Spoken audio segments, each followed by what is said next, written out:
la riforma del lavoro, chiamatela pure Job Act. Intanto, prima pagina dell'ANSA dedicata alle affermazioni del Presidente della Commissione Europea, Juncker, sul famoso piano di investimenti che abbiamo scritto, ma che mobiliterà 315 miliardi di euro. Scuola, trasporti, sanità, efficienza energetica sono alcuni dei settori su cui interverrà il piano di investimenti che il Presidente della Commissione Europea, Juncker, sta presentando a Strasburgo. Ogni euro mobilitato ne genererà altri 15, ha detto Juncker. Peraltro non c'è un euro o poco di più per partire. È tutto una fantasmagoria di proiezioni finanziarie. Il piano Juncker lo spiegano bene anche alcuni quotidiani di oggi che abbiamo letto stamani.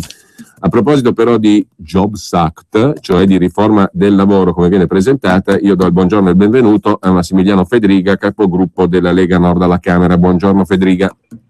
Buongiorno a voi, grazie dell'invito. Allora, riforma del lavoro, ma in realtà vogliamo chiamarla anche all'inglese come ci pare, questa è una delega. E da quello che io ho potuto, come dire, leggere, così come qualsiasi cittadino che ci sta ascoltando, molte cose sono delegate appunto al governo che nei dettagli dovrà dettare la sua disciplina. Per cui prima di entrare nello specifico io chiedo a lei una valutazione complessiva. La Lega ha assunto una posizione da sempre molto critica e anche ieri in aula, dopo l'approvazione da parte della Camera, adesso si passa al Senato, della delega sul lavoro. Approvazione peraltro con un solo voto di differenza rispetto alla sfiducia, se non vado errato, no? Quindi molto risicato. Esatto. Valutazione generale, poi entriamo nel dettaglio, Federica. È chiaro che si tratta di una riforma, o cosiddetta tale da Renzi, venduta come, diciamo, il grande provvedimento che andava ad affrontare il problema del mercato del lavoro. Nella sostanza il nulla più assoluto. È incredibile pensare di fare un provvedimento che vada a cercare di risolvere quel 44% di disoccupazione giovanile, 13% di disoccupazione generale, 1000 nuovi disoccupati al giorno, con una norma che nella sostanza va a in una parte a fare modifiche contrattualistiche e dall'altra a tagliare gli ammortizzatori sociali. Per quello noi come Lega siamo schierati fortemente in modo critico, perché è inutile che Renzi cerchi di, con la sua solita e abile parlantina, di ammagliare gli italiani, quando invece purtroppo, e lo diciamo anche con dispiacere, malgrado siamo all'opposizione, però purtroppo non è in grado di fare un provvedimento che veramente gli dia una prospettiva, un futuro a quei giovani che il lavoro non lo trovano, e ho paura che non lo troveranno neanche nel breve periodo. Federica, Luca Ricolfi l'altro giorno sulla Stampa ha fatto 4 conti partendo dalle affermazioni del Premier Renzi, prima di entrare nel dettaglio di questa roba qua, il Jobs Act. Ricolfi dice: Renzi afferma che negli ultimi 6 mesi sono stati creati 153.000 posti di lavoro. Non è vero, perché in realtà abbiamo perso 145.000 posti di lavoro.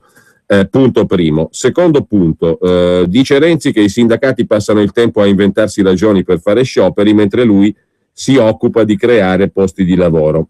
Ma la domanda cruciale è se le norme varate dal governo, la riduzione dei contributi a carico dei datori di lavoro prevista nella legge finanziaria, siano idonee o no a creare lavoro. E anche su questo punto, argomenta Ricolfi, il giudizio è ampiamente negativo. Insomma, sul lavoro il governo rischia il flop, dice Ricolfi. Ma la questione di fondo è: come si fa, diciamo, a ragionare di numeri quando i numeri che vengono continuamente buttati in pasto all'opinione pubblica sono il contrario dei numeri reali? Perché se si va poi a guardare i documenti stessi del governo, legge di stabilità e tabelle, si scopre che quello che viene raccontato dal Presidente del Consiglio è l'esatto contrario di quello che il suo stesso governo approva e prevede per il futuro. Ma infatti intanto tutti i dati ufficiali dimostrano che qualsiasi dato appunto macroeconomico è peggiorato con Renzi governo, partendo ovviamente da quelli della disoccupazione, per arrivare al debito pubblico, per arrivare ai consumi interni, insomma un dramma da tutti i punti di vista.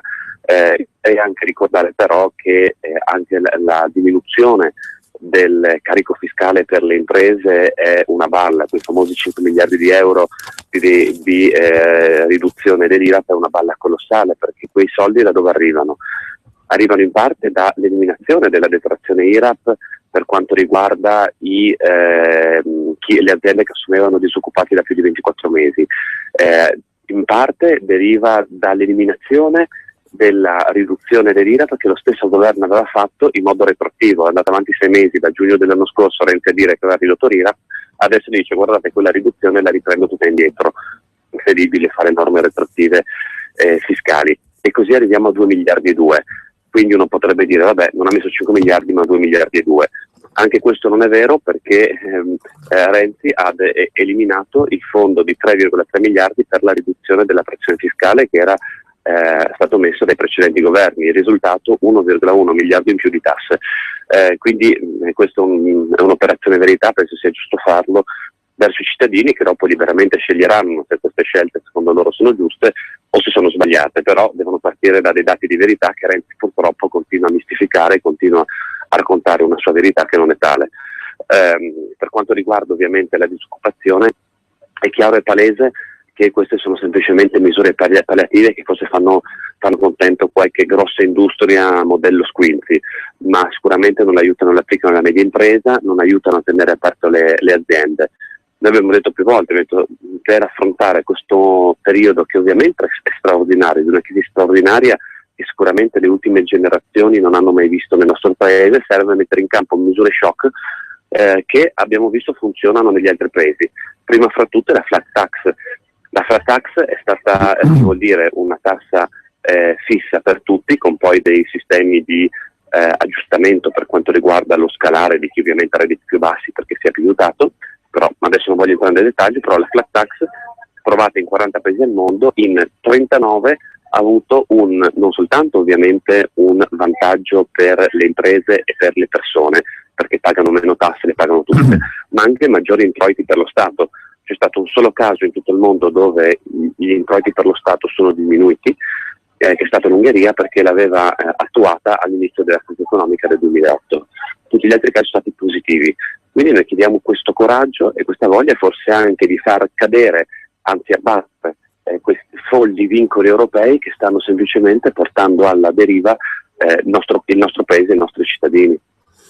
Ecco, tornando brevemente alla riforma, o meglio alla delega per la riforma del mercato del lavoro approvata dalla Camera, mi fa capire, Feddiga, cosa cambia sul famoso articolo 18, che a quanto ho capito io, ma mi corregga se sbaglio, prevede novità, però nel dettaglio sapremo soltanto quando il governo emanerà i decreti delegati, quindi stiamo parlando di una delega, anche se al Senato mi pare che verrà messa la fiducia per approvare questa delega. In ogni caso, con l'introduzione di quello che è definito il contratto a tempo indeterminato a tutele crescenti in relazione all'anzianità di servizio del lavoratore, si supera il reintegro in caso di licenziamenti economici per motivi aziendali illegittimi. Sul resto mi pare che cambi poco, o sbaglio? Questo è il principio, diciamo, al quale dovrà uniformarsi il governo. Crea una grande confusione anche dal punto di vista contrattualistica, crea una grande confusione gli unici che sono felici come saranno gli avvocati, perché il governo non ha avuto il coraggio, che poteva essere una scelta magari non condivisibile, però una scelta coerente, ci togliamo l'articolo 18, oppure togliamo l'articolo 18 alle aziende fino a un tot di dipendenti, come adesso per i 15, aumentarli. Oppure poteva dire no, manteniamo i diritti inalterati. In questo modo il grande favore degli avvocati, perché cosa succede? Si andranno a contestare ogni tipo di licenziamento, anche quelli magari corretti da parte del datore di lavoro, dicendo no, magari non è un contesto, il licenziamento non è di carattere economico ma è disciplinare, e allora bisogna dimostrare che è economico non disciplinare, oppure viceversa, con colpevolezza del lavoratore, magari per motivi disciplinari, ci sarà il reintegro comunque. Quindi si è creata una confusione enorme, andando a sommare quanto già di negativo ha fatto la Fornero, che già è andato ad incidere sull'articolo 18.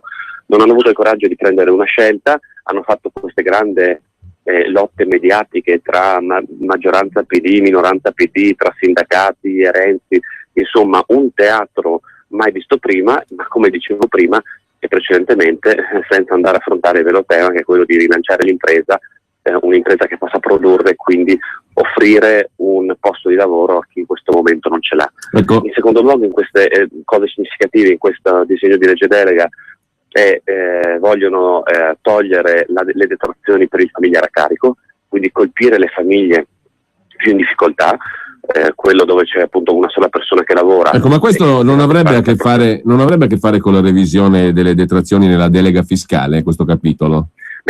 Sì, ma l'hanno messo come delega, poi probabilmente lo entreranno, perché allora guardate, questo è successo un film strano. Nella prima versione, una prima bozza uscita dal governo ancora mesi fa del Jobs Act, l'avevo ovviamente vista e c'era scritto proprio chiaramente eliminazione delle detrazioni per il familiare a carico. Dopo evidentemente resisi conto che era un po' forte e poteva subire un attacco pesante, hanno messo, come hanno fatto più volte con lo stesso esatto oggettivo, armonizzazione delle detrazioni per il familiare a carico, nella sostanza vorrei dire eliminarle. E poi altra cosa molto grave, vengono diminuite le tutele per quei lavoratori che vivono lo stato di crisi occupazionale, perché questo è un collegato alla legge di stabilità. Adesso non entro, però insomma, quindi diciamo le norme sono da una parte, i soldi sono dall'altra, per capirci, però sono due leggi che vanno avanti insieme. Nella legge di stabilità verranno stanziati circa 2,2 miliardi per gli ammortizzatori sociali. Nella legge di stabilità si aumenta la platea dei beneficiari, diminuendo però le tutele stesse. Risultato, verranno colpiti in modo drammatico magari quei cinquantenni, sessantenni che vivono la crisi occupazionale nella propria azienda, che sono sotto ammortizzatori sociali, che verranno viste ridotti i mesi di tutela, e sono situazioni particolarmente gravi, perché come dico sempre, il 25enne che perde il lavoro è un dramma. Il 50enne con la famiglia a carico che perde il lavoro e non ha l'ammortizzatore sociale vuol dire ammazzare una famiglia. E quindi un po' di senso di responsabilità da parte di questo governo ci dovrebbe essere, cosa che invece purtroppo evidentemente non c'è. Io ricordo che quando noi eravamo al governo, con critiche feroci che avevamo avuto dal PD, con una disoccupazione molto più bassa rispetto ad adesso, con cassa integrazione molto più bassa rispetto ad adesso, avevamo messo non 2,2 miliardi di euro all'anno, ma 4,5 miliardi solo dalla parte dello Stato nazionale, più tutte le compartecipazioni delle regioni, più i fondi sociali europei per gli ammortizzatori sociali. Vuol dire più del doppio rispetto a quanto invece sta facendo Renzi in questo momento. Noi quindi queste politiche del massacro per compiacere l'Europa della Merkel, o magari per regalare, come succederà quest'anno, 12 miliardi di euro per favorire l'immigrazione clandestina, non ci stanno bene. Crediamo che ci deve essere un principio di priorità. Ecco. Concludo dicendo, altra cosa gravissima è che in realtà si va a mettere con questa controllata tutela crescente, con eliminazione parziale, totale, come dicevo, molto confusa dell'articolo 18, però si va a mettere un paletto netto tra generazioni. Va a dire, c'è qualcuno è tutelato, qualcuno non è tutelato. Perché questo è un fatto che dal mio punto di vista costituzionalmente è molto dubbio. Allora, siccome è una delega e molte cose non le conosciamo oggi, bisognerà vedere cosa il governo deciderà, perché per esempio in tema di semplificazioni, di prestazioni per la maternità, incentivi al lavoro femminile, semplificazione dei contratti per un singolo lavoratore, meno atti di carattere amministrativo e via dicendo, sono tutti dei propositi, bisognerà vedere. Però dall'altra parte il contratto a tempo indeterminato a tutele crescenti secondo l'anzianità del lavoratore, anche questo è indefinito. Però c'è qualcuno che obietta: ma è poco credibile che un datore di lavoro possa assumere con questa nuova forma, che peraltro non conosciamo ancora nel dettaglio, quando può utilizzare invece, grazie al decreto Poletti, uno dei primi decreti fatti dal governo Renzi, contratti a termine uno in fila all'altro. È un'obiezione fondata secondo lei? Non c'è dubbio, mi domando qual è, perché uno dovrebbe andarsi a infilare in questa confusione enorme di questo articolo 18 a metà. Può prendere fino a 3 anni, oltretutto rinnovando fino a 5 volte di seguito un contratto a tempo determinato.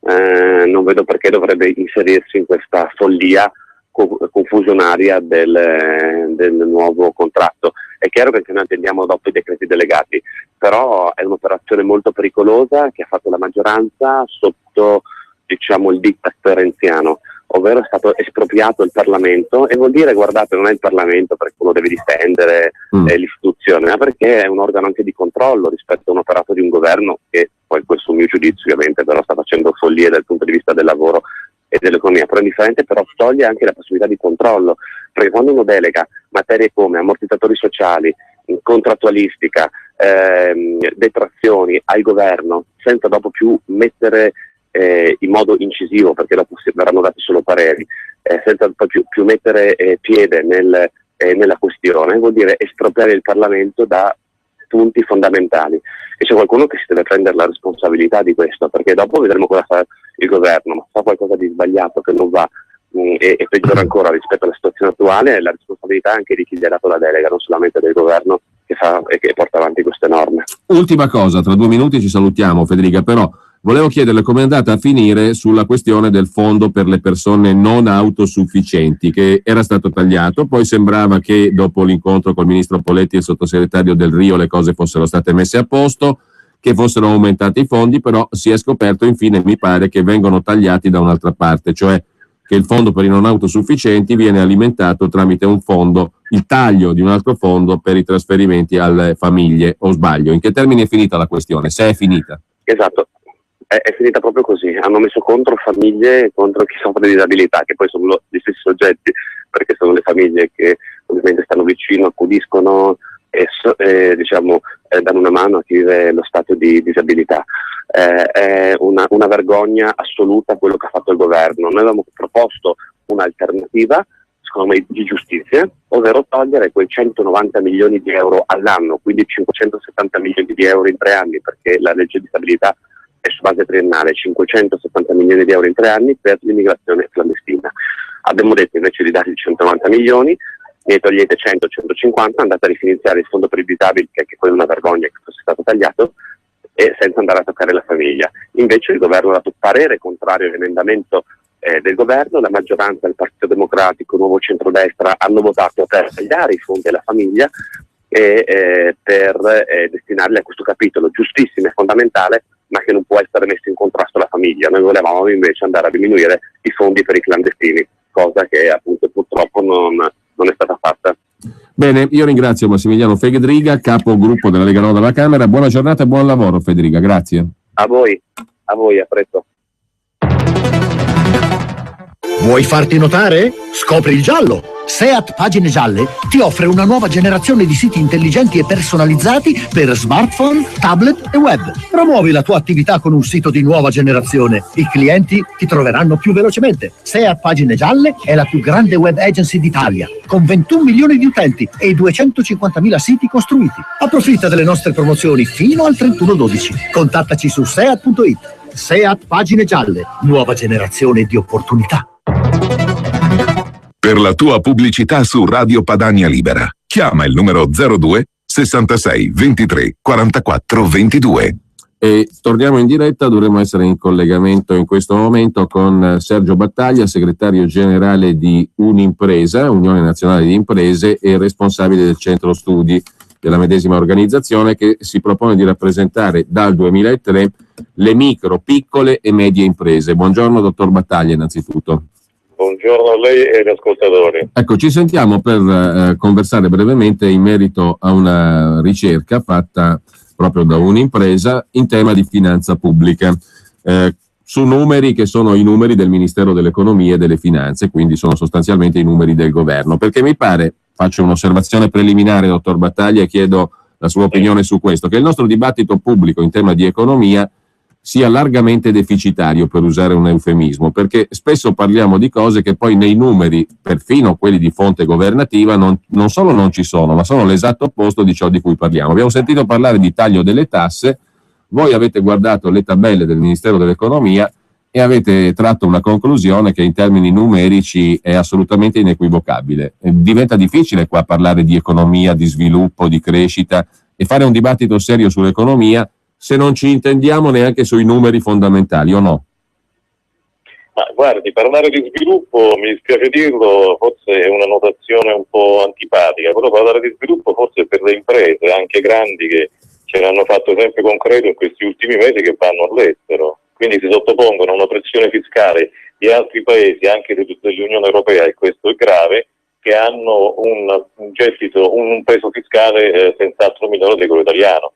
Nel nostro studio, appunto, a cui lei faceva riferimento, si nota che da qui al 2018 la pressione fiscale non scende, resterà sicuramente sopra il 43%, ed è una pressione fiscale enorme che schiaccia ovviamente la crescita e qualsiasi speranza di miglioramento sotto un profilo economico. I numeri sono questi. Allora, i numeri sono: spesa pubblica 2014 775 miliardi e 154 milioni, Nel 2018 810 miliardi 842 milioni. In sostanza, fra quest'anno e il 2018, che è l'arco diciamo del DEF, del documento di economia e finanza, noi avremo una spesa pubblica che cresce di 35 miliardi e 700 milioni.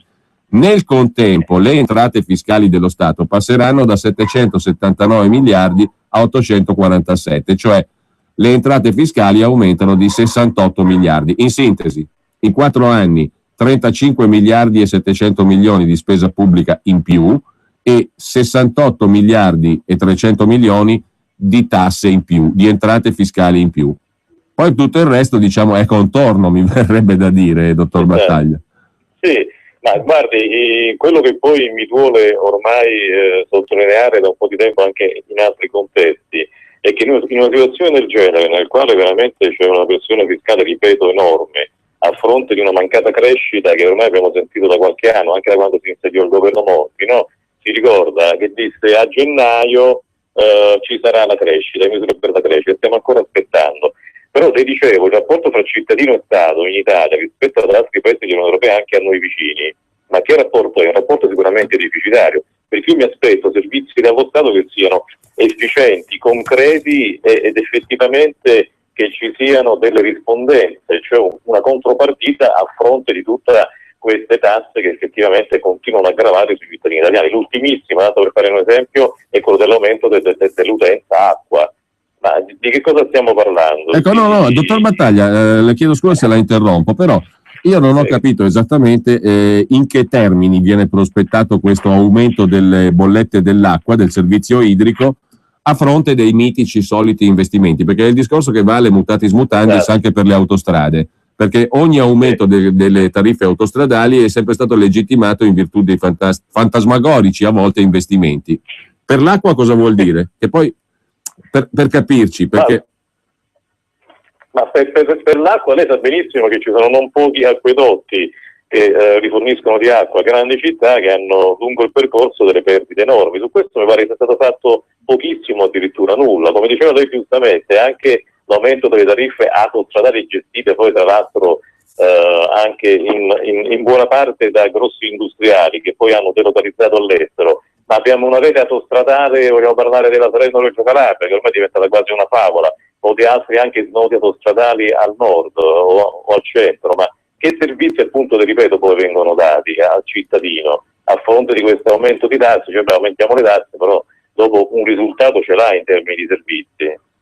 Quindi non mi pare assolutamente che questa rispondenza ci sia. Continuiamo così. La famosa sbandierata spending review che ha visto diversi soggetti responsabili da spending review, non ultimo Cottarelli, che poi diciamo se ne sono andati, ma che risultati ha dato finora? Non mi sembra, da documenti tra l'altro del Ministero dell'Economia, quindi non è che stiamo parlando di recuperazioni numeriche fatte diciamo da un dilettante. No, mi scusi dottor Battaglia, lei, i numeri che voi avete fornito sono chiari, qua spending review non ce n'è, perché se in 4 anni la spesa aumenta di 36 miliardi circa, è chiaro che non si taglia niente, aumenta la spesa, c'è poco da dire, è tautologica questa cosa, no? Se la spesa aumenta è ovvio che non c'è taglio. Però questo ha a che fare, diciamo, con l'assurdità del dibattito attuale in tema di economia, secondo me, perché qua non ne usciamo. E a proposito di cose concrete e cose annunciate, il taglio dell'IRAP, la decontribuzione per i nuovi assunti, dal punto di vista delle piccole e medie imprese che voi rappresentate e a volte micro, anche piccolissime, che cos'è? È qualcosa di concreto o è un altro annuncio? Ma per ora è soltanto un annuncio, le posso semplicemente dire che appunto si sta parlando in questi giorni, anche stamattina presto, se lei ha avuto occasione sicuramente di leggere la stampa, anche di sentire la radio, ha visto che si sta parlando una lotta senza quartiere su questa riforma del lavoro, ma riforma del lavoro che ovviamente incide poco o niente e ininfluente per quanto riguarda micro, piccole e medie imprese che costituiscono oltre il 90% del tessuto economico italiano, cioè il cuore pulsante dell'economia italiana che ormai comunque sta con battiti quasi a zero. Quindi quello che crea sconcerto è che anziché di incoraggiare con misure appropriate, quindi un effettivo taglio del costo del lavoro, un effettivo taglio della pressione fiscale sulle micro, piccole e medie imprese, qui si va avanti comunque a proclami, a chiacchiere, ma di fatto non si vede niente. Vediamo sempre più giovani non soltanto come era una volta del sud, ma anche giovani del nord che emigrano e che vanno non solo in Europa, ma anche ovviamente oltre Europa a cercare di trovare una collocazione anche con lavori magari, che ne posso dire, comunque diciamo non molto professionalizzanti, ma comunque almeno una retribuzione che sia coerente col costo della vita. Ormai questo scarto fra retribuzione e costo della vita in Italia ha assunto proporzioni da tempo smisurate. Dottor Battaglia, però lei ne converrà che un vantaggio c'è, almeno le favole o le promesse non le raccontiamo più in italiano ma in inglese, tipo Spending Review o Jobs Act. C'è un vantaggio linguistico, diciamo così. Siccome del Jobs Act abbiamo parlato prima, io vorrei chiederle, lei ha anticipato il giudizio, però sinteticamente, tenendo conto del fatto che è una delega, quindi i decreti delegati sono in mano del governo e non li conosciamo su moltissimi aspetti, però dal punto di vista sempre della piccola impresa, che poi è anche questa forse, come dire, una cosa risaputa, ma è meglio sottolinearla, la piccola impresa, la piccolissima e la media sono in realtà la gran parte dell'economia italiana, la grandissima parte, pressoché totalitaria dell'economia italiana. Quindi andrebbe focalizzato su questo settore enorme, diciamo, dell'imprenditoria italiana, qualsiasi tipo di riforma, no? Fatta questa premessa e fatta la premessa che stiamo parlando di una delega i cui contenuti non conosciamo per forza, perché mano a mano saranno emanati decreti delegati, io le chiedo che cosa in sintesi al mondo delle piccole e piccolissime imprese può venire fuori di buono dal Jobs Act, la riforma del lavoro. Ma guardi, la riforma del lavoro innanzitutto mi consente di dire che la riforma del lavoro deve essere fatta non come è stata fatta negli scorsi anni, che ne sono state fatte di riforme del lavoro, anche della normativa sul rapporto di lavoro, ma poi il mercato del lavoro da noi è rimasto estremamente rigido. Noi non abbiamo un mercato del lavoro su un modello per esempio anglosassone, si dice copiamo quello che c'è in Germania, ma forse in Germania c'è un mercato del lavoro un po' meno rigido, più agile, ci sono altri sussidi per i giovani che restano anche per poco tempo disoccupati, c'è un'altra forma comunque di aiuto sociale e io continuo a parlare dei giovani che chiaramente sono il futuro del paese, ma per le piccole, micro e medie imprese che sono, come lei giustamente ha condiviso, la quasi totalità, diciamo, del mondo imprenditoriale italiano, ma che vantaggio può dare? Non ci dimentichiamo che lo statuto del lavoratore si applica da 15 dipendenti in su, quindi di buono speriamo che ci sia non soltanto una rivisitazione degli strumenti e dei rapporti di lavoro, ma ci sia sicuramente un qualcosa, anche se difficile, che renda meno rigido il mercato del lavoro, perché con tutto quello che è stato introdotto negli ultimi anni come forme di precariato, ma a che cosa si è arrivato? Mi pare che i risultati non ce ne sono assolutamente. Dottor Battaglia, se lei ha ancora 2 minuti, io vorrei, partendo di nuovo dalla ricerca della quale abbiamo esposto sommamente il risultato, la ricerca su spesa pubblica e tasse fatta da un'impresa da lei coordinata, io mi pongo un quesito. Allora, siccome ci è stato detto come cittadini e contribuenti ci interessa la cosa che nel momento in cui non dovessero essere raggiunti gli obiettivi di finanza pubblica, e in sostanza il governo ha detto tagliamo la spesa pubblica, diminuiamo le tasse, perché questi sono i 2 messaggi dati agli italiani, no? Allora, se invece, numeri alla mano, noi scopriamo che la spesa pubblica aumenta, che le tasse aumentano ancora di più, perché a fronte di 35 miliardi di spesa in più fino al 2018 aumentano quasi del doppio le spese, no? Chiedo scusa, le entrate fiscali, quindi a fronte di un aumento di spesa di 36 miliardi abbiamo 68 miliardi di tasse in più, perché entrate fiscali significa tasse. Allora, a quel punto gli obiettivi di finanza pubblica saranno rispettati, perché se no scattano anche le clausole famose di salvaguardia, cioè scatta l'aumento dell'IVA, scatta l'aumento delle accise. Secondo lei è probabile che questo vada a sommarsi al calcolo che avete fatto voi? Ma io purtroppo ritengo di sì. Noi ovviamente vogliamo tutti quanti scongiurare questa, diciamo, eventualità, però come stanno messe le cose adesso, nell'arco di 4 anni, noi parliamo nell'arco di qualche mese, nell'arco di 4 anni purtroppo riteniamo che questa clausola possa scattare. Adesso c'è stata l'approvazione da parte diciamo, delle famose misure per la crescita di Juncker, di quei famosi 300 miliardi, e vediamo un po', però anche quest'anno, come lei sa, saremo costretti a restituire milioni di euro non utilizzati per finanziamenti comunitari. Ma di questo poi non è che viene data tutta questa grossa pubblicità, però è sicuramente una vergogna, uno scandalo per il sistema Italia questo. Ecco, lei ha citato, e con questo chiudo e la lascio ai suoi impegni numerosi, dottor Battaglia, però lei ha citato il piano Juncker da 315 miliardi di euro. Oggi sul Corriere della Sera Ivo Caizzi, ma anche altri commentatori, documentava come in realtà si parte da 2 miliardi di fondi da cercare nel bilancio della Commissione europea. Tutto il resto, dice Juncker, sostanzialmente si moltiplicherà con un effetto di leva finanziaria miracolosamente, perché ogni euro ne genererà 15. A me sembra una cosa un po' campata per aria. A lei cosa sembra, dottor Battaglia? Ma io non voglio essere, ripeto, troppo pessimista e polemico. Mi sembra uno slogan questa volta che viene dall'Unione Europea. Mi sembra anche qui, nell'ambito dell'Unione Europea, io le facevo cenno prima, non è possibile parlare di Unione Europea soltanto per fare i comodi di qualche Stato forte, laddove il regime fiscale dell'Unione Europea è inesistente, laddove in materia di normativa contro il riciclaggio e il finanziamento del terrorismo ci sono regole diverse negli Stati membri su una tematica così delicata di interesse generale. Ma di quale Unione Europea stiamo parlando? Quindi non so effettivamente e temo che sia questo un altro, diciamo così, provata pubblicitaria che poi nei fatti appunto si parte da somma ben inferiore ai 315 miliardi cui lei ha fatto cenno. No, perché c'è anche qui in tema di numeri, c'è una sproporzione incredibile tra i 2 miliardi reali da cui dovrebbe partire l'Unione Europea e i 315 finali. Per 28 paesi oltretutto, sia ben chiaro, e nel triennio. 28 paesi, no, ma poi, mi scusi se la interrompo, le dirò di più. Tra l'altro è chiaro che i 28 paesi dovrebbero partecipare, diciamo, a questa torta, ma siccome noi siamo molto bravi, e qui sono un po' ironico, nel saper utilizzare questi fondi che vengono dall'Unione Europea, lei crede che poi saremo questa volta, diciamo, bravi e capaci nel saper utilizzare, ammesso che vengano tutti questi miliardi di euro dall'Unione Europea? Ho dei dubbi. Io ringrazio Sergio Battaglia, segretario generale di Unimpresa e responsabile del centro studi dell'Unione Nazionale di Imprese di Unimpresa. Grazie dottor Battaglia, buon lavoro. Grazie dell'invito.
Però ho capito da dove arrivava la melodia di questo pezzo e non ve lo dico perché l'avrete capito da soli. Comunque c'è un sondaggio in prima pagina sull'agenzia ANSA in questo momento, il sondaggio Piepoli, a proposito delle elezioni teoriche virtuali, cioè se voti oggi chi voteresti? Il PD è stabile al 40% nonostante l'astensionismo dell'Emilia Romagna, anzi registra un più 0,5%. La Lega fa un balzo di altri 2 punti percentuali secondo Piepoli e si assesta al 12%. Questi i dati più significativi del sondaggio realizzato dall'Istituto Piepoli per l'ANSA. I dati registrano Forza Italia al 12,04%, in sostanza la Lega che abbranca Forza Italia, per così dire, il Movimento 5 Stelle fermo al 19% nelle intenzioni di voto, al 3,5% Sinistra, Ecologia e Libertà, al 3% Nuovo Centrodestra e dall'altra parte anche Nuovo Centrodestra e Fratelli d'Italia. E adesso abbiamo pochi minuti prima di collegarci poi per l'ultima parte della trasmissione con Lucia Borgonzoni, consigliera comunale della Lega Nord, che abbiamo imparato a conoscere in particolare nel corso della campagna elettorale in Emilia-Romagna. Questi pochi minuti li dedichiamo a questo argomento qua. Sono trovati questo goleador che è Salvini, l'ho sentito... Pure milanista. Sì, è milanista e penso che gli piacerebbe di fare il vicepresidente del Milan. Ma a parte questo, Salvini, io l'ho visto... Eccola qua la carta segreta, ma dai, ti faccio vicepresidente del Milan se facciamo la coalizione insieme. No, non è segreta, intanto l'ho detto, quindi non è più segreta.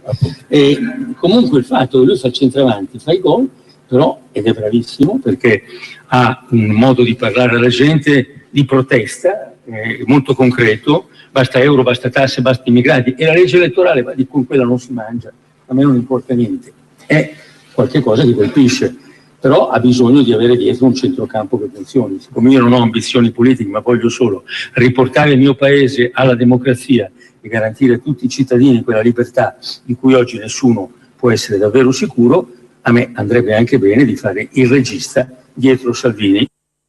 Questa storia del regista e del goleador, Dagospia la mette così. C'è una prima pagina di Dagospia stamani che raffigura Salvini e Berlusconi avvinghiati, o meglio è da dietro Berlusconi che avvinghia Salvini quasi mettendolo giù per terra. Il paese di Pulcinella che non muore mai, scrive Dagospia. Salvini che diventa il goleador e io, dice Berlusconi, che non ho più ambizioni politiche, potrei fare da regista.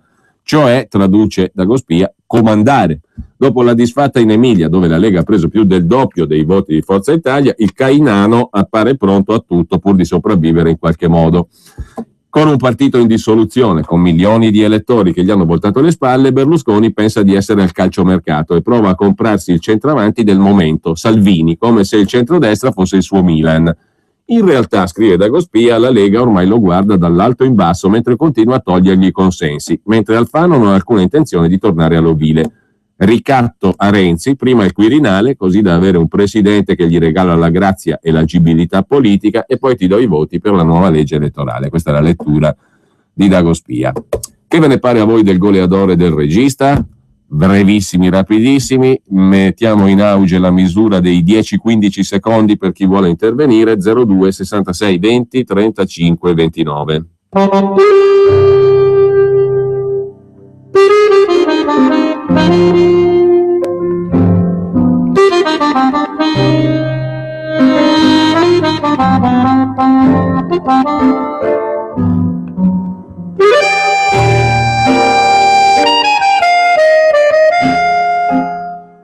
E poi scopriamo che pezzo è anche questo, mentre 2 sono le telefonate. Mi raccomando, 10-15 secondi. Il goleador e il regista. Pronto? Salve, Locatelli Milano. Buongiorno. Buongiorno, non mi sembra che abbia titolo di parlare in questo modo. Il regista o il goleador? Guardi, Berlusconi, diciamo che il goleador può essere Salvini e anche da regista, può fare tutte e due. Bene, grazie a lei. Altra telefonata. Pronto? Pronto? Buongiorno. Salve, senta, io sono Terrone. Voterei Matteo, ma se Berlusconi sparisse dai coglioni, perché governare Matteo Salvini con Nordini e tutta quella gentaglia mi sembra veramente schifoso. Grazie, ciao. Buona giornata. 02 66 20 35 29.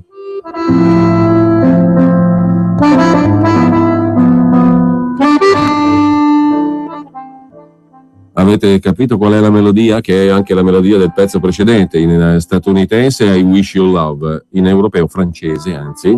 Che cos'è?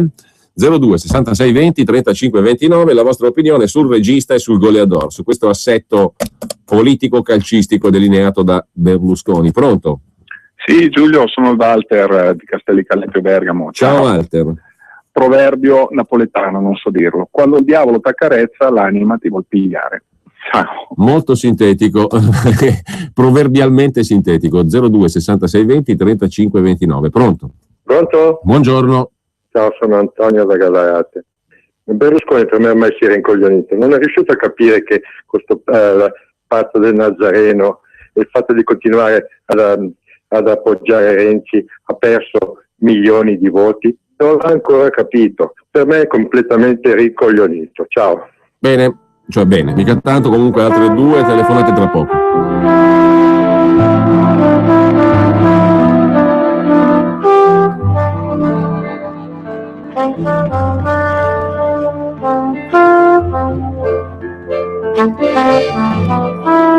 Ma guarda un po' come si adatta sta canzone all'argomento. Intanto 2 telefonate, 02 66 20 35 29. Questi sono Richard Galliano, Paolo Fresu e Jan Lundgren.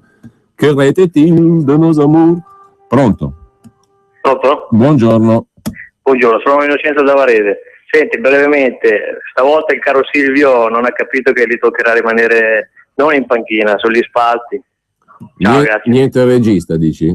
Un'altra chiamata. Pronto? Pronto, ciao, buongiorno. Da Torino. Prego. Niente, io basta con Berlusconi, per cortesia, per l'amor del cielo, né regista alla destra, terzino sinistro, stopper, basta. Cioè, veramente non se ne può più. Salvini può fare tutto quello che vuole, tutti i ruoli, ha dato tutto quanto. Basta con sta gestione una volta per tutte, se no rischiamo, no, c'è la sicurezza che in pochi mesi bruciamo tutto quello che di buono ha fatto Salvini da dicembre ad oggi. Bene, ti ringrazio. 10-15 secondi per voi, 02 66 20 35 29. Il regista e il goleador. Il database del virus di Avast è stato aggiornato.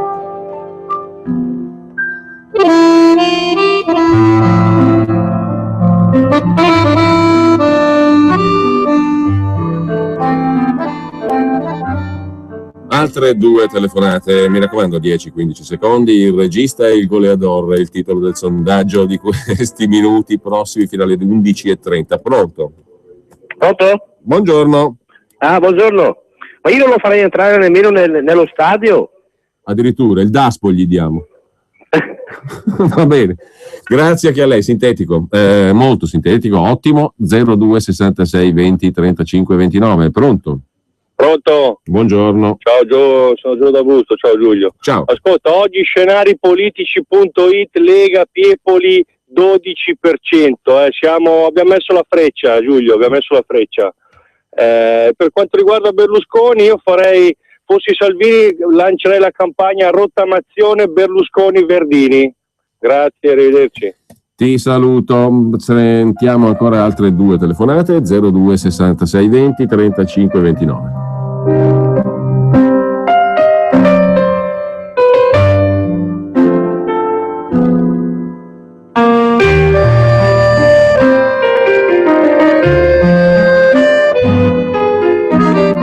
Eccoci qua, chi è in linea? Pronto? Il regista e il goleador. Pronto? Pronto? Pronto, buongiorno. Buongiorno, sono Alfredo da Nuoro. Alfredo Barsotti. Da Io Nuoro. volevo parlare di Calderoli quando ha detto alla Chienge che era un orangotango. Lei era Scipione l'Africano, doveva chiamarla. Ha capito? Scipione l'Africano conquistava tutta l'Africa del Nord per il Giulio Cesare. Mi spiace, ma guardi, non è in tema con il nostro discorso del goleador e del regista. Pronto? Pronto, ciao Giulio, Guglielmo da Brescia.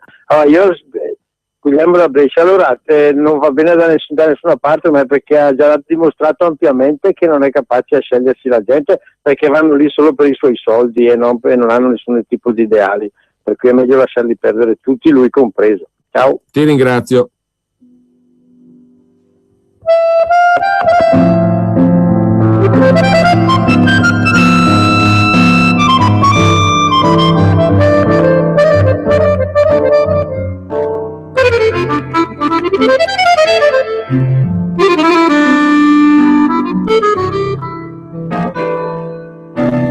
(02 66 20 35 29) il vostro punto di vista in 10-15 secondi sul goleador e sul regista. Pronto? Pronto? Buongiorno. Buongiorno, sono Ruggero da Brescia. Prego. E approfitto per fare un appello. signori della Lega, ho l'impressione che dovremmo darci un po' più da fare e far ragionare un po' su che cos'è la realpolitik. Purtroppo in questi momenti serve l'aiuto di tutti, anche del buon vecchio Berlusconi. Bene, grazie a lei. Altra chiamata, pronto? Pronto? Buongiorno. Ciao Giulio, buongiorno, chiamo da Milano, origini bergamasche, allora a Matteo nostro non serve assolutamente nulla, quindi è tutto quanto già fatto, te lo dico in bergamasco, se che Merufolo sta giù, quindi è chiaro? No, non è chiaro, zucche e meloni sulla propria stagione. Sono chiari. Vada a casa a fare il nonno. Bene, 02 66 20 35 29.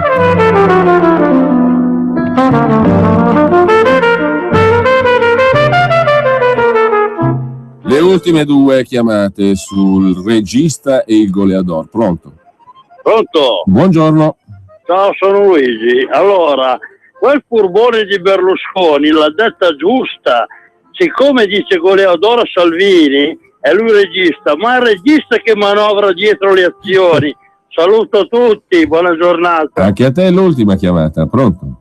Buongiorno Giulio, ciao, sono Fabio. Mai più con Berlusconi, avanti tutta, Salvini sei grande. Bene, l'Istituto Piepoli di Radio Padania ha fatto il suo sondaggio, siamo tutti felici, sentiamo l'ultima parte del pezzo versione Galliano Fresu Lundgren di Kerrete Til de Nos Amour.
ghiacciato con l'inconfondibile Caffè Padano. Caffè Padano, l'espresso buono come quello del bar. Bevi un caffè Padano e sostieni Radio Padania. Chiama subito il numero verde 800 08 68 69 e acquista una fornitura di Caffè Padano. La macchina del caffè è in omaggio, grazie a Radio Padania, la tua radio. Chiama l'800 08 68 69 e prova direttamente a casa tua l'inebriante aroma del Caffè Padano. E ricorda, chi beve Caffè Padano sostiene Radio Padania. Caffè Padano. Mai assaggiato un espresso così?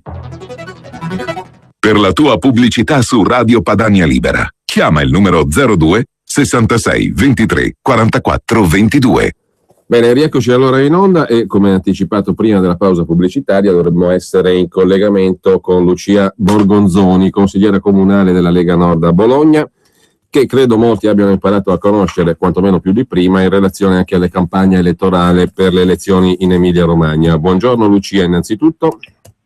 Buongiorno a tutti. Nata a Bologna nel 76, laureata all'Accademia di Belle Arti e poi dedicatasi all'arte della politica, giusto? Sì, giusto. Ma che arte è la politica, secondo te? Beh, l'arte, diciamo che la politica è la cosa che mi piace di più, è quello di cercare di aiutare le persone. Vedo molti consiglieri qua in comune, perché essendo un comune grande, quello di Bologna, si sentono già un po' dei divi, fra virgolette, che parlano degli altri sistemi. Invece a me piace proprio aiutare le persone anche nella quotidianità, nei piccoli problemi che in realtà sono grandissimi. Sono i problemi quotidiani, diciamo così, sì. I problemi reali. Tra l'altro io ti ho visto l'altra sera in un dibattito televisivo sulla 7, nel studio di Corrado Formigli. Però con il rappresentante dei Sinti anche, dei Rom. Sì, uno dei tanti, sono tutti i rappresentanti dei Sinti e dei Rom. Da quando è successa la questione quella dello schiaffo nell'area sosta, ormai saranno in 1000 che si sono presentati a rappresentare questa comunità. Ecco, tu come l'hai vissuta e come l'hai valutata alla fin fine quella vicenda lì, lo schiaffo e tutto ciò che ne è conseguito? No, vabbè, per me è stata una cosa allucinante, ma una cosa veramente da condannare, e che faccio fatica a capacitarmi è il fatto che qua in comune l'amministrazione abbia fatto finta proprio di niente. Tolte le cose dette fuori dai microfoni, che ho avuto consiglieri del PD che mi hanno detto che mi meriterei di finire lì dentro senza nessuno con me. No, questo l'ho detto anche pubblicamente. Insomma, come se passassi il principio in relazione al caso tuo, che è normale prendere a schiaffi un consigliere comunale che peraltro ha chiesto regolarmente di fare nella sua attività di consigliere comunale con permesso, no? Un sopralluogo. Addirittura anche il presidente di quartiere prima di entrare sono entrata dicendo sono un consigliere comunale. Mi sono presentata, io potrei entrare senza fare una comunicazione verbale, basta, l'avevo mandata scritta all'amministrazione, avevo contattato il presidente del quartiere e prima di entrare eravamo con le telecamere e tutto, gliel'abbiamo detto. Beh, ma c'è chi... Non è che noi siamo arrivati senza presentarci a nessuno, siamo entrati, abbiamo aperto porte, siamo entrati dentro le loro roulotte, li abbiamo filmati, non abbiamo fatto niente di tutto questo. In un luogo foraggiato dal soldo pubblico. Sì, è foraggiato anche tanto. Quest'anno di bolletta di luce e acqua ci devono già più di 80.000 euro. Che sono pagati solo quell'area sosta, sono 3 le aree sosta. Detto questo, c'è qualcuno che ha detto siete andati lì, tu sei andata lì per strumentalizzare, per creare il caso, per far parlare, e poi quello lì è un problema minoritario. Dal punto di vista dei cittadini è un problema minoritario, e sei andata lì per strumentalizzare, per far casino? Io in quell'area sosta sono già entrata anche altre volte, poi se questa volta uno degli abitanti l'ha presa molto peggio delle altre volte, magari lei sperava di strumentalizzare la cosa. Probabilmente la persona che mi ha aggredito pensava che finisse in modo diverso, visto che mi stavano filmando anche loro. Probabilmente speravano che io reagissi, erano loro che la vivevano in modo diverso. Noi stavamo ormai uscendo, poi ero andata solamente con Alan. Infatti molti dicono, ma Salvini voleva puntare la campagna elettorale sulla questione Rom, finti perché vuole toccare la pancia della gente, vuole andare a toccare quelle corde sensibili delle persone. Ma lì non doveva neanche venire. Allora, a proposito... Venuto dopo il mio schiaffo. Sì. Lui non doveva proprio venire in quell'area sosta.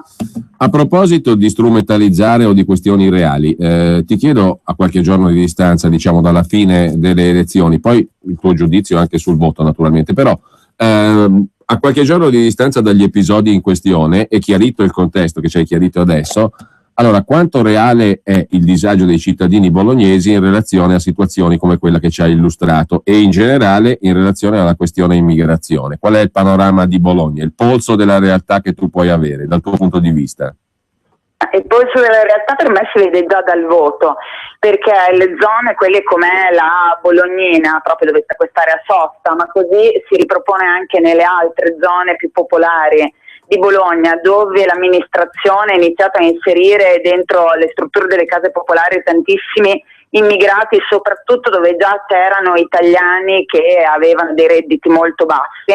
La Lega prende tanti voti, perché noi veniamo contattati ogni giorno da decine di cittadini che hanno problemi con l'assegnazione delle case popolari o con l'occupazione delle case popolari. Sicuramente qua si sente molto meno che a Milano, perché ho visto le immagini dell'occupazione a Milano, a Roma, che sono molto di più, però anche qua il sistema ha iniziato piano piano a prendere piede. Da noi non vanno a occupare le case quelle vecchie ma nuove, appena vengono messe a posto, appena imbiancate, casualmente sembra che qualcuno informi lo straniero di turno che va a occuparla. E la popolazione cittadina, i bolognesi, che dicono quelli che parlano con te, con quali hai occasione di parlare? Cioè, voglio capire, è una questione vissuta dalla cittadinanza come un problema reale o è un'enfatizzazione questa roba qua? No, la gente è arrabbiata tanto, perché io ho un'immagine che spesso cerco di rievocare alle persone, perché qua mi capita di vederle e veramente mi piange il cuore, è quello davanti agli ipermercati di Bologna e ai mercati delle erbe, quelle che ci sono in centro. La sera si vedono i nostri anziani che vanno a prendere dai bidoni la frutta e la verdura. Poi dopo vedono in giro tutti questi stranieri che vengono messi da noi in delle strutture sui colli, bellissime ville settecentesche, e poi girano tutto il giorno a Bologna con l'iPhone nuovo. Io capisco che siano arrabbiati questi anziani, ma ancora di più magari i loro figli che hanno perso il lavoro e non possono aiutare i genitori, e vedono questi scorazzare tutto il giorno in giro, difesi dall'amministrazione, e comunque soldi in tasca tutti dicono che non ne hanno, però l'iPhone nuovo non ce l'ho neanche io, per cui... Con Lucia, venendo ai risultati del voto, magari anche dando uno sguardo alle diverse province, alle diverse zone. Nel Piacentino, per esempio, la Lega è il primo partito, no? In altre realtà pure. Il tuo giudizio complessivo su come sono andate le elezioni? Sicuramente dalla gente avevamo capito che avremmo fatto il botto, sarebbe stato un ottimo risultato, più di quello sperato, almeno io su Bologna città, che è sempre un po' difficile. Noi siamo riusciti ad andare bene durante la campagna delle amministrative, perché avevamo il candidato sindaco, per cui abbiamo investito tanto anche di forze proprio Lega sulla città, ma di solito la città, come tutte le città grandi, noi siamo un pochino bassi. Io ero felice se pigliavamo un 8 o un 9 a Bologna città, devo dire la verità, abbiamo preso più del 14. Quindi... Infatti sono rimasta stupita anch'io, vado sempre al seggio 1, che è quello del comune, addirittura qua Alan era pari con Bonaccini, cioè abbiamo chiuso 37-38. E il risultato anche su in molti comuni della provincia, su dell'Appennino nostro, abbiamo fatto dei risultati impressionanti. Ora la cosa importante è continuare a lavorare. Noi ricominciamo con i banchetti anche questo fine settimana, per far vedere alla gente che noi ci siamo dal giorno dopo, a differenza degli altri che ora, finché non si sentono le nuove elezioni, scompaiono tutti. Infatti pagano anche questo. Poi, come ho detto l'altra sera, si sono infighettiti. Noi abbiamo un PD che sembra un Forza Italia, a vedere i suoi giovani, a differenza dei nostri che vanno in giro a tacchinare durante questa campagna elettorale. Abbiamo volantinato, non ci siamo fermati un minuto. Loro erano in giro a fare gli aperitivi, quello che un tempo faceva Forza Italia, ora lo fa il PD. Ecco, a proposito di scenari post-voto, qual è la tua interpretazione, o meglio, di giudizi dopo il voto, qual è la tua interpretazione sul fenomeno dell'astensione, che è massiccio? Il Presidente del Consiglio Renzi, come avrai sentito anche tu, abbiamo sentito tutti, dire che in sostanza, ma chi se ne frega, a me mi va benissimo anche vincere quando vota il 30% delle persone. È una dichiarazione vergognosa, perché l'elettorato che non è andato a votare principalmente è il suo elettorato. Quello che mi dispiace è che una parte anche dell'elettorato di centrodestra non ci ha creduto abbastanza, che è quello di Forza Italia. Una parte è arrivata a noi, una parte io sentivo in giro che dicevano no ma tanto vince il PD, non sono andati, abbiamo perso per me un'ottima occasione, per cui andrebbero un po' sgridati anche i nostri elettori, nostri insomma del centrodestra, ma faremo di tutto ora per andare a intercettarli. Il PD si deve fare tante domande, sicuramente il derubricare di continuo che le nostre battaglie, il nostro andare in mezzo alla gente in realtà è caricare una situazione che a percezione non esiste, non è questo, i loro elettori li hanno puniti perché ci sono situazioni che sono palesi, sono disagi che ha la gente qua a Bologna, come ce l'ha a Milano, come ce l'ha in giro in tutta Italia. E il PD si rifiuta di affrontarli perché pensa che siano temi di destra e i loro elettori li puniscono andando a votare. Spero che questi elettori vengano a votare noi la prossima volta, noi lo vorremmo in questo senso, perché abbiamo dimostrato di poter prendere anche la rossa Emilia, che si è tinta abbastanza di verde questa volta, siamo il secondo partito. Ecco Lucia, sempre da un punto di vista molto pragmatico, concreto, sulla base di quello che è la tua percezione reale, che cosa è diventato secondo te il PD e se è cambiato rispetto a quello che hai conosciuto all'inizio della tua attività politica, che era ancora la prosecuzione del vecchio Partito Comunista nella regione comunista per eccellenza, dove il partito si è fatto apparato, si è fatto economia, si è fatto interessi e si è fatto proprio sistema, diciamo così. È cambiato qualcosa secondo te? O alla fine anche quelli che sono stati a casa del PD sono stati a casa semplicemente per manifestare un disagio temporaneo, ma è tutta gente che torna all'ovile e che appartiene anche magari per interessi, per carità, interessi concreti, oltre che per ideologia che va scemando un po' dappertutto, ma insomma è tutta gente che ritorna là o secondo te è cambiato qualcosa in questo partito? Per me i là non tornano perché i cittadini, almeno per quello che sono le realtà qua nostre, di una terra rossa, non andando a votare hanno dimostrato di non avere più paura del PD, perché negli anni passati spesso si sentiva, io anche alle elezioni quelle comunali, gente che mi diceva guarda io ti voterei però non posso perché sto aspettando la casa popolare, loro poi sanno cosa ho votato, no, per il lavoro, per cui quest'atto di coraggio che ha avuto l'elettorato del PD per me sarà un atto che andrà avanti nel tempo. Il PD è diventato una democrazia cristiana, insomma, siamo un po' anche buona parte di Forza Italia. E la gente ha bisogno di risposte, ora non ha bisogno di altri sistemi, o io li sento quando parlano di cose che la gente ha problemi molto più concreti di tutti i giorni. Ecco Lucia, il voto in Emilia Romagna ha avuto un riflesso anche dal punto di vista degli scenari più generali. È di ieri la metafora calcistica berlusconiana del goleador e del regista, no? Dopo il voto in Emilia Romagna. Per quello io ti chiedo due cose, un tuo giudizio su questa storia qua innanzitutto, però ancora di più dal punto di vista dell'elettorato, immagino che tu lo conosca, l'elettorato di Forza Italia, di centrodestra in Emilia Romagna. Che atteggiamento c'è nei confronti di quello che è il partito di Berlusconi adesso e nei confronti del supporto per esempio al governo Renzi, se questa è una variabile importante? Insomma, tu cosa hai respirato fra gli elettori del centrodestra, diciamo così, non leghisti? A parte il fatto che i flussi elettorali... No, ma di centrodestra non leghisti, diciamo che quasi tutti sarebbero leghisti. C'è stata una serie di persone, l'hanno dimostrato nelle preferenze, che l'hanno data ancora a Forza Italia un po' perché sono affezionati magari al candidato che era nelle liste. E qua si vede perché Forza Italia, ad esempio, a Bologna ha retto per le preferenze. Per cui un candidato che ha preso 10.000 preferenze, le ha prese perché suo padre era conosciutissimo, era una persona che aveva tante preferenze, gliele ha passate già alle scorse elezioni, però io ho sentito molti suoi elettori dire noi voteremo Lega, lo facciamo quest'ultima volta per questo candidato. Si sentono tutti molto più vicini a noi, comunque questo appoggio che Forza Italia dà, perché è un appoggio, magari non è diretto come quello del nuovo centrodestra, però è sempre un appoggio su molte cose, Roma, lo pagano, certo.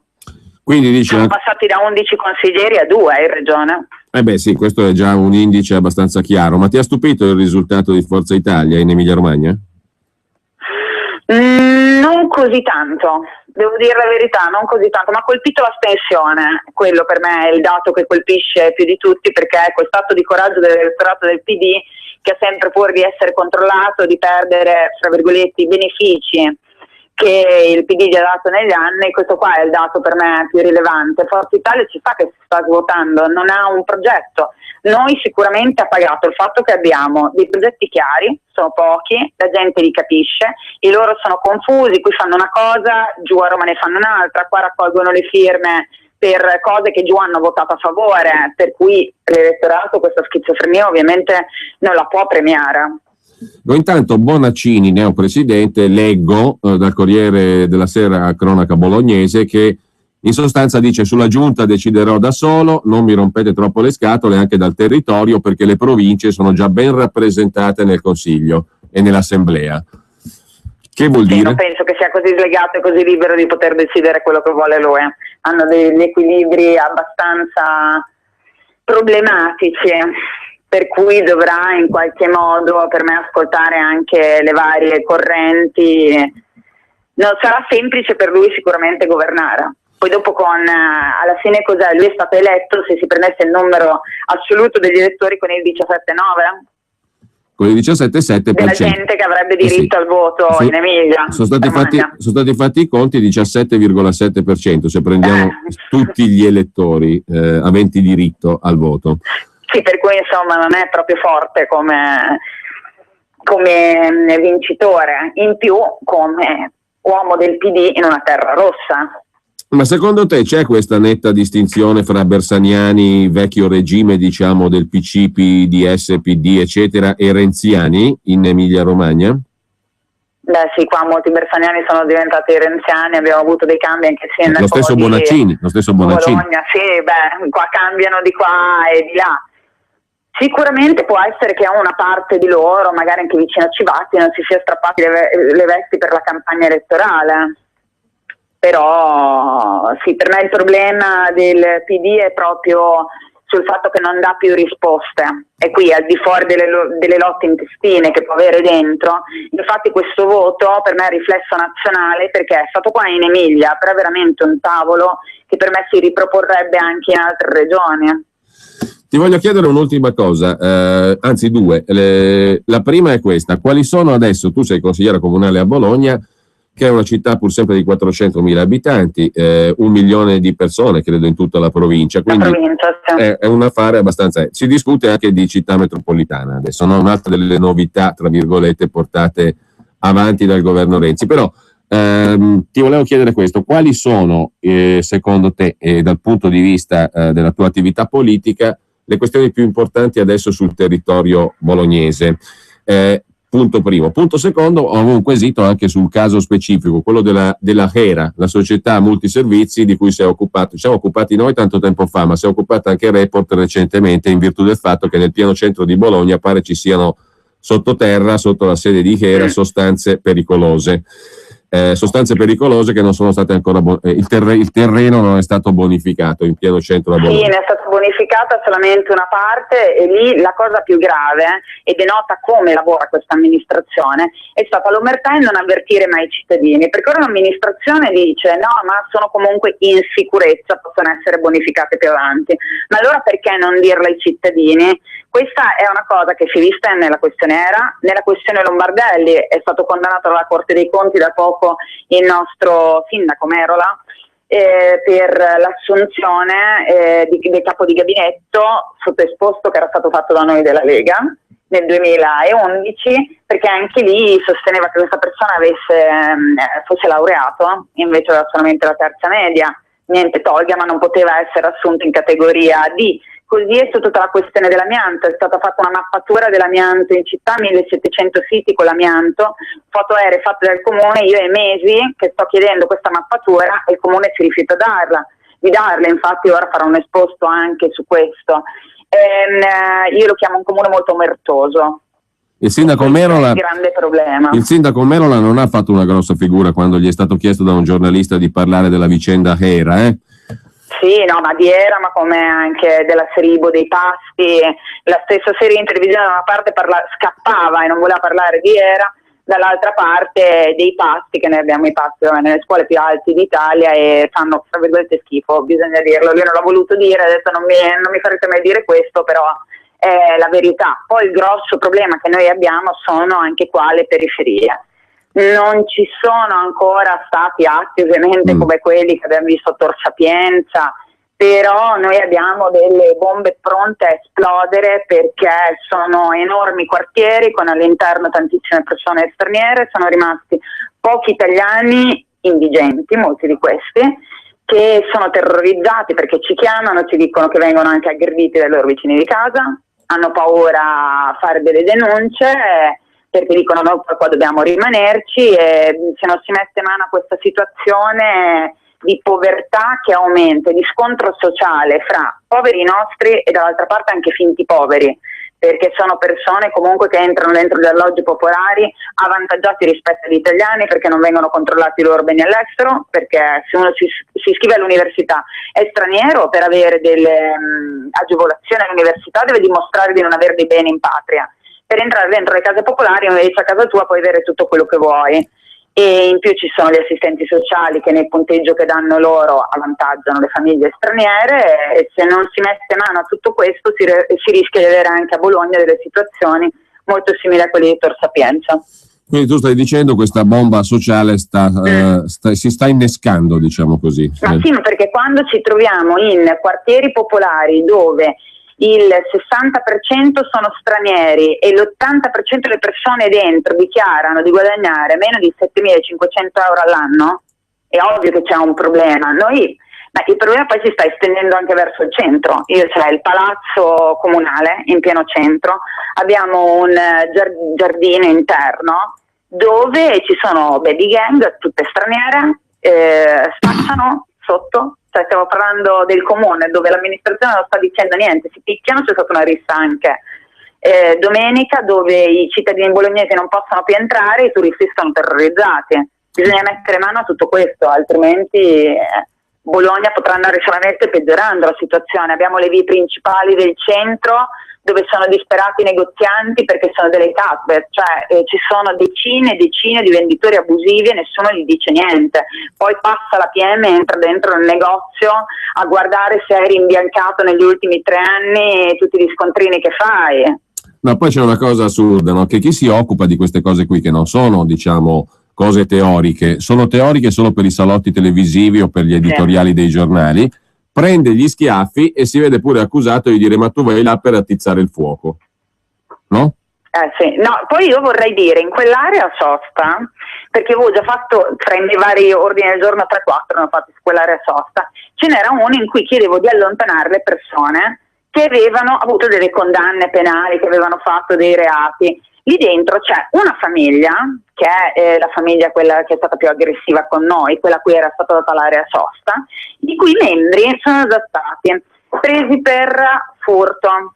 Poi c'è stato 1 anno e mezzo fa una retata antidroga, hanno trovato dentro delle piante di marijuana alte 2 metri, in cui avevo chiesto anche tutte le cooperative che entrano dentro, perché noi paghiamo anche 20.000 euro all'anno le cooperative per andare a controllare cosa succede nell'area sosta, non se ne siano accorte. Uno di questi faceva festini in alberghi a 4 stelle in pieno centro, per cui insomma noi paghiamo tutto a queste persone. Non è che sono andata in un'area sosta dove sono tutti dei santi, pagano le bollette e sono andata a molestarle. Anzi, lo schiaffo l'hai preso tu poi alla fin fine, al netto di tutto. Comunque, anche i sassi stavo per prendere. Appunto, comunque Lucia, io ti ringrazio, grazie a Lucia Borgonzoni, consigliera comunale della Lega Nord a Bologna, buon lavoro come sempre e a risentirci presto.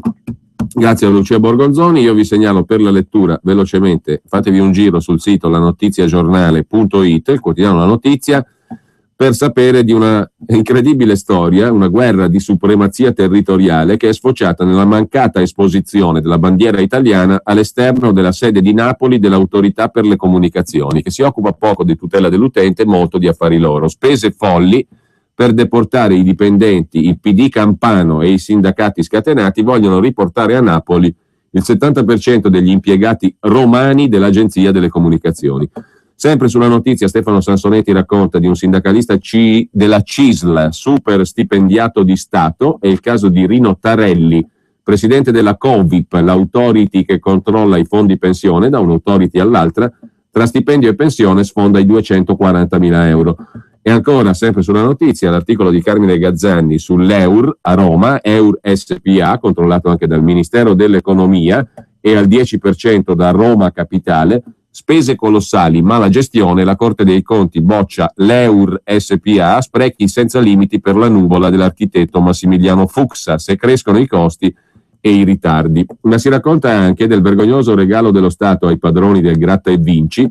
La G-Tech va a Londra, ma la concessione resta. La politica tace e la lobby del gioco ne approfitta. Per non farci mancare niente, anche l'articolo di nuovo di Stefano Sansonetti sull'assalto dei riciclati all'autority dei trasporti, ed è la terza autority che citiamo in 1 minuto e mezzo. Consulenze a Gran Commis rimasti senza scranno. Sono in 132 a voler partecipare al banchetto. E adesso ci salutiamo con l'originale Charles Trenet.